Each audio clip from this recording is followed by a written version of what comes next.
చంద్రబాబు నాయుడు గారు ఈ 2 సంవత్సరాలుగా చూస్తే ప్రతిరోజు జగన్మోహన్ రెడ్డి గారిని విమర్శించకుండా, జగన్మోహన్ రెడ్డి గారి మీద తప్పుడు ప్రచారం చేయకుండా ఒక్క పూట కూడా ఉండదు.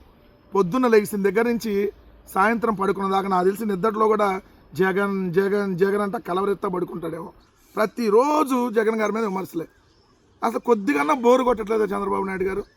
కనీసం సిగ్గాన్ని అనిపించట్లేదు? ఎవరన్నా చెప్పట్లేదా మీకు? ఎవరు చెప్పేవాళ్ళు కూడా లేరా? లేకపోతే ఏంది ఇది రోజు? ఎవరిది గొడ్డల పార్టీ? నాకు అర్థం కాలేదు. గొడ్డల పార్టీ వాళ్ళు దేవాలయాలను అపవిత్రం చేశారంట. మత విద్వేషాలను సహించం. ఎవరు దేవాలయాలను అపవిత్రం చేసింది? దేవాలయాలని అపవిత్రం చేసి దేవుడిని తక్కువగా చూసి దేవుడు ప్రసాదాన్ని అవమానించినటువంటి దుర్మార్గుడు ఎవడు? నువ్వే కదా. మీరు వచ్చిన తర్వాత కొన్నే చెప్తా, ఇలాంటి కోకొల్లలు ఉన్నాయి దేవుణ్ణి మీరు అవమానించినటువంటిది.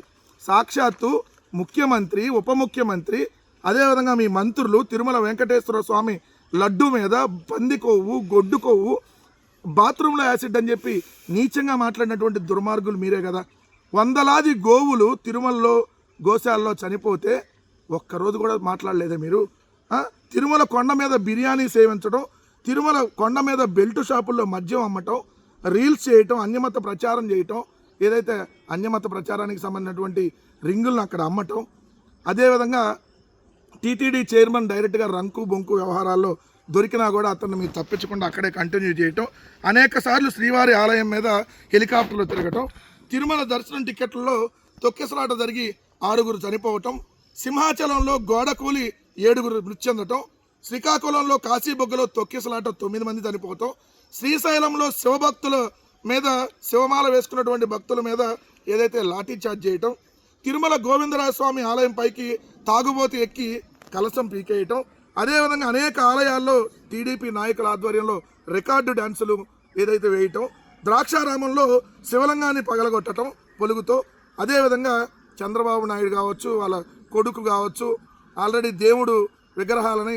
బూట్లేసుకొని తీసుకోవటం, ప్రసాదాలను కూడా బూట్లేసుకొని తీసుకోవటం, అదేవిధంగా బీఆర్ నాయుడు అనేటటువంటి చైర్మన్ తిరుమలలో 7 కొండల పక్కన ఇంకో చెత్త కొండ ఉందని చెప్పి పెచ్చవాగుడు వాగటం, కడపలో కాశీరాయణ క్షేత్రాన్ని కూల్చివేయటం, ప్రొద్దుటూరులో వారాహ క్షేత్రాన్ని కూల్చివేయటం, నిన్నటికి నన్ను చూస్తే ఆదోని శివాలయంలో దీపారాధన కుండీతో సిగరెట్ వెలిగించుకోవటం, ఎన్ని దారుణాలు జరుగుతూ ఉంటే, మరి 2 సంవత్సరాల్లో నువ్వు ముఖ్యమంత్రిగా ఉండగా కదా ఇన్ని దారుణాలు జరుగుతూ ఉంటే, ఈరోజు నువ్వు మాట్లాడుతా ఏదైతే గొడ్డల పార్టీ వాళ్ళు దేవాలయాలను అపవిత్రం చేశారు, మీది కదా ఈరోజు బూడిద కూడా లేకుండా చేస్తున్నటువంటి బూడిద పార్టీ, దేవుడిని కూడా ఆఖరికి బూడిద చేసేయాలనేటువంటి ప్రయత్నం మీరు కదా చేస్తుంది. సో ఇంత దుర్మార్గంగా చంద్రబాబు నాయుడు గారు వ్యవహరిస్తూ మళ్ళీ సిగ్గు కొద్దిగా కూడా లేకుండా ఎలా మాట్లాడుతున్నారో ఒకసారి మీరే చూడండి. రెండో అంశం వచ్చేటప్పటికి రావణ్ లాంటి వాళ్ళకి ఆర్థిక సాయం చేస్తున్నారంట. చంద్రబాబు నాయుడు గారు నిజంగా మీకు దమ్ముంటే మేము రావణ్కి ఆర్థిక సాయం చేసినట్టుగా చూపించండి. దమ్ముంటే మీకు ఎందుకు చేతగాని వాళ్ళలాగా మాట్లాడతారు ప్రతిరోజు? మీరు ప్రోత్సహిస్తుంది ఎవరిని? సీమరాజా అనేటటువంటి దున్నపోతుని, కిరాకార్పి అనేటటువంటి వెధవలని, ఇలాంటి వాళ్ళందరినీ మీరు ప్రోత్సహిస్తా మీరు వాళ్ళందరికీ డబ్బులు ఇచ్చి నెల మీ తెలుగుదేశం ఆఫీసులో ఎంతమంది పెయిడ్ ఆర్టిస్టులు పెట్టుకొని మీరు యూట్యూబ్ ఛానల్ నడుపుతున్నారో అందరికీ తెలియదు అనుకుంటున్నారా? 500+ యూట్యూబ్ ఛానల్ని తెలుగుదేశం పార్టీ నడుపుతా మీ ఆఫీసులో. ఐటీడీపీ అనే ఉగ్రవాద సంస్థలు మీరు నడుపుతా. మీరు అలాంటివి ప్రోత్సహించేది. 7 రూపాయలు ఎల్లో పే బ్యాచ్ వాళ్ళందరినీ ఒక పోస్ట్ పెడితే 7 రూపాయలు ఇస్తారంట, ఒక కామెంట్ పెడితే 7 రూపాయలు ఇస్తారంట. మీరు సిగ్గు కొద్దిగానే లేదు.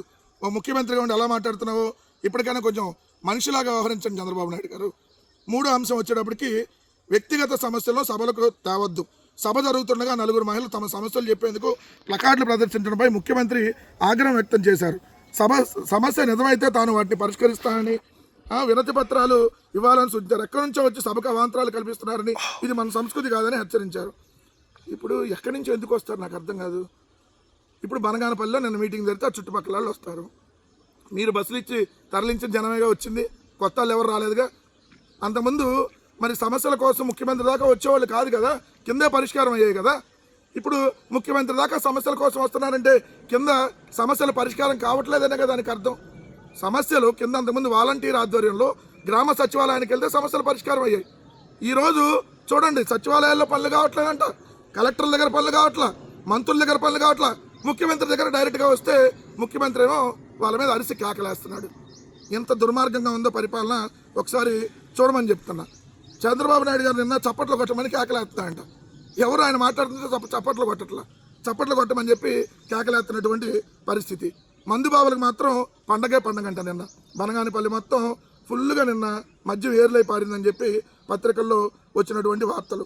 ఏదైతే టీడీపీ సీఎం పర్యటనకు వెళ్ళే సమయంలో ఆయా గ్రామాల టీడీపీ నాయకులు ఇచ్చే మందు చాలక బస్సు దిగిన తర్వాత మళ్ళీ మందు ఇవ్వడంతో కిక్ ఎక్కువై చాలామంది కింద పడిపోయారు. సీఎం చంద్రబాబు మాట్లాడుతున్నానుగానే బయటకు వెళ్ళిపోయినటువంటి జనము. ఇది పరిస్థితి. నిన్న మళ్ళీ మాట్లాడుతూ తండ్రి సమాధి వద్ద పూజలో తల్లికి క్షోభ అని చెప్పి మాట్లాడుతున్నారు చంద్రబాబు నాయుడు గారు. కొద్దిగన్నా మీకు సిగ్గెందుకు దేవుడు పెట్టలేదో తెలియట్లా. అసలు మీ తల్లిదండ్రుల పేర్లు చెప్పండి చంద్రబాబు నాయుడు గారు. మీరు మీ తల్లిదండ్రులకు ఎప్పుడన్నా ఫోటోకి దండేశారా మీరు? అసలు మీ తల్లిదండ్రులు మీరు కలిసి దిగినటువంటి ఫోటో ఏమన్నా ఉందా అప్పటి వరకు? మీ తల్లిదండ్రులు చనిపోతే కనీసం మీరు ఏదైతే గుండు కొట్టించుకోలేదు కదా, వాళ్ళకి ఎట్టు తలకొరువు పెట్టలేదు మీరు.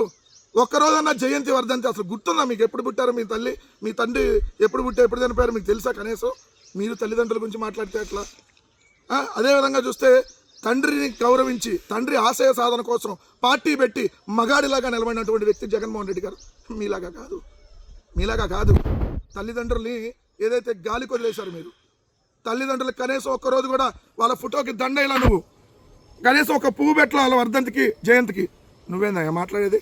కొద్దిగా సిగ్గు ఉండాలి చంద్రబాబు నాయుడు గారు మాట్లాడేటప్పుడు అని చెప్పి జనం చీకొడుతున్నా మీకు సిగ్గు రావట్లేదంటే ఇంకా మీకు మీ ప్రభుత్వానికి పోయే కాలం దగ్గర పడింది అనేది క్లియర్గా అర్థమవుతా ఉంది.